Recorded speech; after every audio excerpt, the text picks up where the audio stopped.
कहानी की शुरुआत होती है चोरों की एक गैंग से जो एक मेले से $1 मिलियन चुरा कर गाड़ी से भाग रहे थे। अब उनका प्लान था एक ज्वेलरी स्टोर को लूटना। उनके साथ पार्कर नाम का एक आदमी भी था जो काफी तेज तर्रार था, इसलिए ये चोर चाहते थे कि अगली चोरी में पार्कर उनका साथ दे। मगर पार्कर ने इसके लिए मना कर दिया क्योंकि उसे इस गैंग का काम करने का तरीका पसंद नहीं था। जब पार्कर राजी नहीं हुआ तो गैंग के लीडर मेलिंडर ने अपने साथी को बंदूक निकालकर पार्कर को मारने का हुक्म दिया, लेकिन पार्कर ने उसी समय अपने साथ बैठे गुंडे के मुंह पर अपनी कोहनी से जोरदार वार कर दिया। मेलिंडर के आदमी ने उस पर गोली चलाने की कोशिश भी की, मगर इस हाथापाई में गोली ड्राइवर को जा लगी, जिससे गाड़ी इधर उधर जाने लगी। तब मेलिंडर ने मौका देखकर स्टीयरिंग व्हील संभाला और साथ ही पीछे मुड़कर पार्कर की छाती पर गोली दाग दी। अचानक गोली लगने पर पार्कर गाड़ी की खिड़की तोड़कर बाहर कूद गया। पार्कर बुरी तरह जख्मी हो चुका था और उसके पूरे शरीर से खून बह रहा था, पर मेलिंडर अब भी चुप नहीं बैठा। उसने अपने चेले को बाहर जाकर पार्कर का काम तमाम करने को कहा।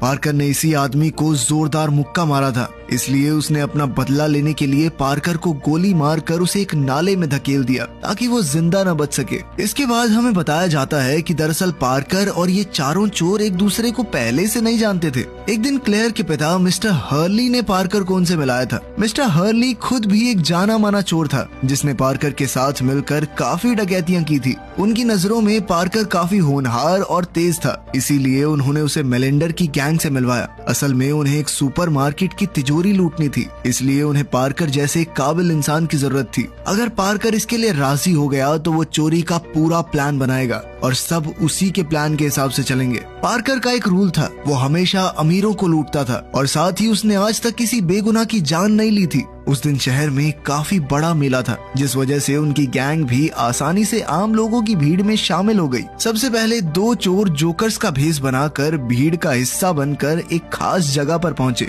फिर उन्होंने कपड़े से सब कुछ ढक दिया ताकि कोई अंदर न झांक सके। इसके बाद एक आदमी ने वॉल पैनल निकाला और अंदर घुस गया। ये जगह तिजोरी के बिल्कुल नीचे थी। अपना काम खत्म करते ही उसने आसमान में लाल और हरे बलून उड़ाकर अपने साथियों को इशारा कर दिया। वहीं दूसरी ओर हम देखते हैं कि पार्कर विग लगाकर चर्च के फादर के रूप में वहां पहुंचा था। वो एकदम असली फादर की तरह लग रहा था। उसके भेष से धोखा खाकर एक दुकानदार ने उसे मुफ्त में डार्ट्स खेलने को दे दिए। जब पार्कर ने इनाम जीता तो उसने एक छोटी लड़की को दे दिया, जिससे वो बेहद खुश हुई। उसी समय उनकी नजर उन्हीं बैलून्स पर पड़ी जो उसके साथियों ने उड़ाए थे। अब पार्कर सीधा सिक्योरिटी बूथ पर पहुंचा। जाने से पहले उसने अपने साथी ऑगस्ट से कहा कि उसे लड़कियां ताड़ने की बजाय काम पर ध्यान देना चाहिए। असल में ऑगस्ट पर घोड़ों के तबेले में आग लगाने की जिम्मेदारी थी ताकि सभी पुलिस वाले वहां इकट्ठे हो जाएं और उसके साथ ही आराम से चोरी कर सकें। मगर जैसे ही ऑगस्ट वहां गया तो एक गार्ड ने उसे रोक दिया क्योंकि घोड़े अभी चारा खा रहे थे। तब ऑगस्ट मन ही मन में उसे गाली देकर वहां से चला गया।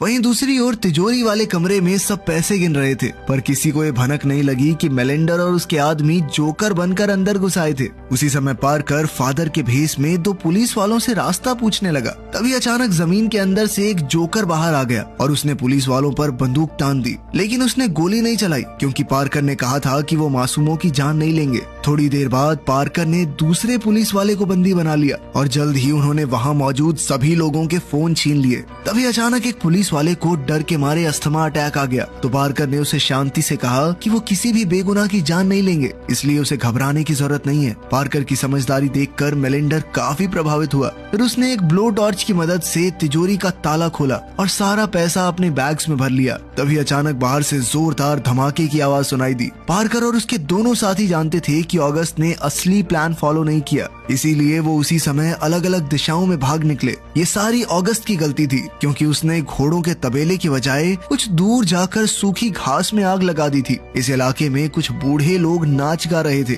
बदकिस्मती से ये आग बढ़ते हुए गैस सिलेंडर्स तक जा पहुंची, जिस वजह से जबरदस्त धमाके शुरू हो गए। अचानक वहां लोगों में अफरा तफरी मच गई और लोग एक दूसरे को कुचल कर जाने लगे। वहीं मेले के बाहर गैंग का एक चोर पुलिस ऑफिसर के भेष में था। जैसे ही उसने फायर ट्रक्स को आते देखा तो वो समझ गया कि अपने साथियों को लेकर निकलने का समय आ गया है। कुछ ही पलों में दोनों जोकर पैसों से भरा बैग लेकर आए और उन्हें ट्रक में भर दिया। वहीं पार्कर कुछ दूर खड़े होकर आराम से अपनी विग उतार रहा था। चारों ओर भीड़ की वजह से किसी ने उसे पहचाना नहीं, मगर जब पार्कर ने आग की वजह से आम लोगों को जख्मी होते देखा तो वो गुस्से से भर गया। थोड़ी देर बाद वो सब अपने अड्डे पर पहुंचे तो पार्कर ने ऑगस्ट को जोरदार मुक्का मारा, क्योंकि उसने पार्कर के ऑर्डर्स नहीं माने थे। खैर बाद में उन्होंने सारा पैसा एक अलग गाड़ी में भरा और वहाँ से भाग निकले। इसके बाद वही हुआ जो हमने शुरुआत में देखा था। मेलिंडर की गैंग ने पार्कर को धोखा देकर एक नाले में फेंक दिया, मगर पार्कर की किस्मत अच्छी थी क्योंकि कुछ ही पलों में एक गाड़ी वहाँ रुकी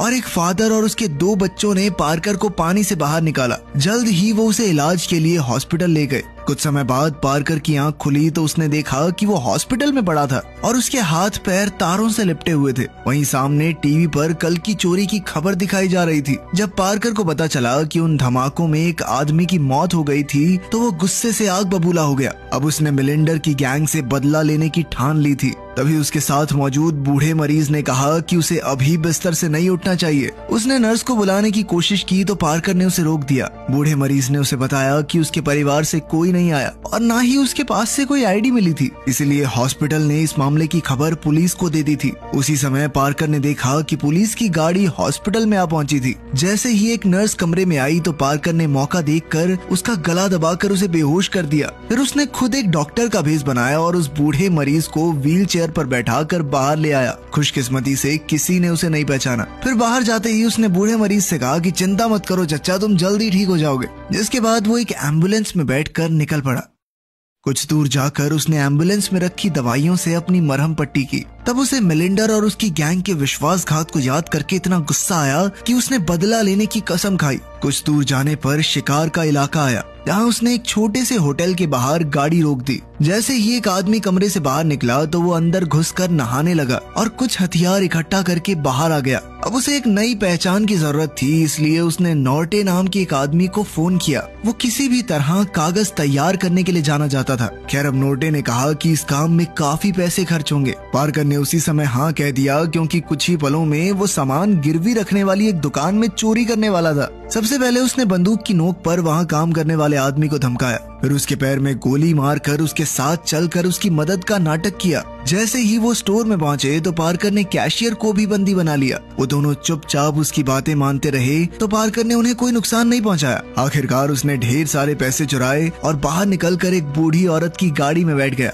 कुछ ही समय में वो नॉर्टे के अड्डे पर जा पहुंचा, जहां उसे अलग अलग तरह के नकली कागज बनाने के बारे में बताया गया। मगर पार्कर ने कहा कि मुझे तो आम से कुछ कागज बनवाने हैं। उसने झूठ कह दिया कि ये बस मुझे गाड़ी की इंस्टॉलमेंट भरने के लिए चाहिए। नॉर्टे को उस पर यकीन हो गया और उसने पार्कर को 5 दिन बाद आकर कागज ले जाने को कहा। कुछ समय बाद हम देखते हैं कि पार्कर ने हर्ली को फोन करके सारे मामले की जानकारी दी। जब हर्ली को पता चला कि पार्कर मेलिंडर की गैंग से बदला लेने की फिराक में है तो हर्ली ने उसे इस गैंग के बचड़े में ना पड़ने की सलाह दी। असल में मेलिंडर काफी ताकतवर माफिया डॉन था। ऑगस्ट जो कि उसका शूटर है वो भी एक बहुत मशहूर गैंगस्टर का भांजा है। मगर पार्कर को इस सब से कोई फर्क नहीं पड़ता था। उसने हर्ली से कुछ जानकारी मांगी। हर्ली समझ गया कि अब पार्कर रुकने वाला नहीं है, इसीलिए उसने पार्कर को बॉबी की लोकेशन दे दी। असल में बॉबी ऑगस्ट का भाई है और उसके जरिए गैंग तक पहुंचना आसान होगा। अब पार्कर हर्ली के कहने पर बार में पहुंच गया, पर वहां जाते ही 3 हट्टे कट्टे बाउंसर्स ने उसका रास्ता रोक लिया। लेकिन जब पार्कर ने कहा कि उसके बॉस डैन जिंगर ने उसे बॉबी से बात करने भेजा है तो उन्होंने उसे अंदर जाने दिया। इसके बाद पार्कर ने एक फायर एक्सटिंग्विशर से वार करके सीढ़ियों पर जा रहे आदमी को बेहोश कर दिया और सीधा ऑगस्ट के कमरे में जा घुसा। उसने देखा कि बॉबी मैनेजर पर चिल्ला रहा था तो पार्कर ने पूछा कि इस वक्त ऑगस्ट कहाँ है। बॉबी ने तुरंत अपने गुंडों को पार्कर को पकड़ने का हुक्म दिया, पर पार्कर ने कुछ ही पलों में उन सबकी हड्डी पसली एक कर दी। फिर वो एक बेंच लेकर बॉबी का गला घोंटने लगा और कहा कि अपने भाई का पता बता। उसने मेलिंडर के साथ मिलकर मुझे मारने की कोशिश की थी, लेकिन बॉबी ने कहा कि अगर मैंने अपने गुंडे बुला लिए ना तो वो तुझे छोड़ेंगे नहीं, समझा। इस पर पार्कर ने गुस्से में उसके मुंह पर और जोर से बेंच दे मारा, जिससे बॉबी दर्द के मारे बुरी तरह चिल्लाने लगा और आखिरकार उसने सच उगल दिया कि उसका भाई फ्लोरिडा के पाम बीच पर है। तभी अचानक एक गुंडा वहां पर आ घुसा और उसने पार्कर पर गोली चलाने की कोशिश की, मगर पार्कर एक ही पल में भीड़ में गायब हो गया। अब पार्कर जानता था कि आगे चलकर क्लेयर और हर्ली की जान को खतरा हो सकता है, इसलिए उसने उन दोनों को छिपकर रहने को कहा। पार्कर ने क्लेयर का मन बहलाने के लिए कहीं घूम कर आने को कहा। वहीं दूसरी ओर हम देखते हैं कि पाम बीच पर एक हवेली में सभी गुंडे अपने हथियार तैयार करते हुए अगली डकैती की प्लानिंग कर रहे थे। तभी अगस्त को अपने भाई बॉबी का फोन आया कि पार्कर नाम का एक सन की गंजा आदमी उसकी जान लेने के लिए आ रहा है। ये सुनते ही मेलिंडर ने तुरंत अगस्त के सर पर बंदूक रख दी और उसे अपने माफिया अंकल डैन जिंगर से मदद मांगने को कहा। उसके मुताबिक अगस्त पार्कर की जान लेने में नाकामयाब रहा था, इसलिए ये सारी गलती उसी की है।